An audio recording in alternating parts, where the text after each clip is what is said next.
Dito naman sa Python program na 'to para makuha natin yung factorial ng isang number. Bale unahin natin yung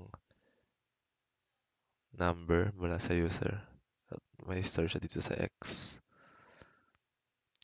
Then nag-define tayo ng recursive function.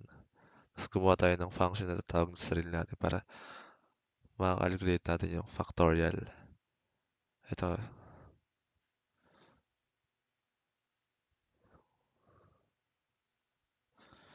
kung yung x equals to 1, i-return niya yung 1. Kasi yung factorial ng 1 ay 1. Bali kung hindi, multiply natin yung number sa factorial x minus 1.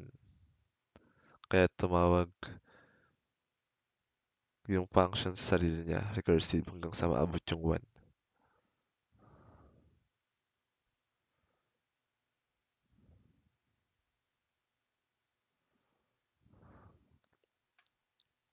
Dito matutunan natin yung kung paano gamitin yung recursion para makuha yung factorial ng number.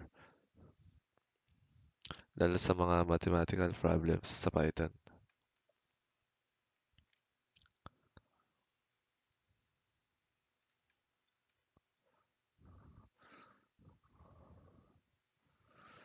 Next naman yung simple discount system.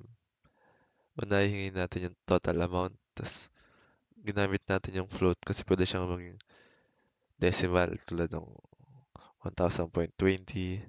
So, gumawa tayo ng function para i-calculate yung discount.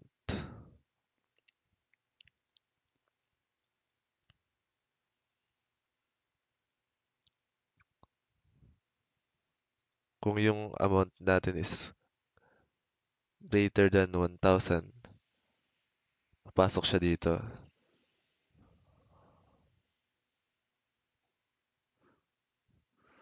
Bali,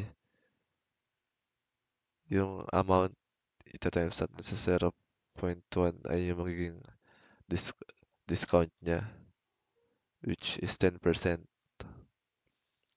Tas yung amount minus discount ay total, tas i-return niya yung total. Bali yun. Ito yung example niya. Yung 1,500 greater than 1,000 siya. Kaya yung 10% minus natin sa amount ng total. Kaya yung total niya naging 1,350. Next naman is yung temperature category. Kapag yung temperature mo is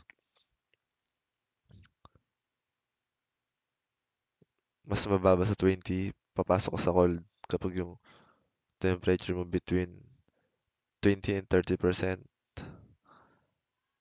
warm. Kapag mas mataas sa 33, hot.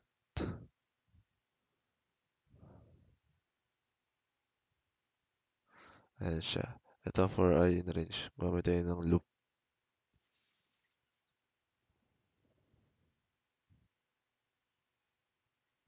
Ayan.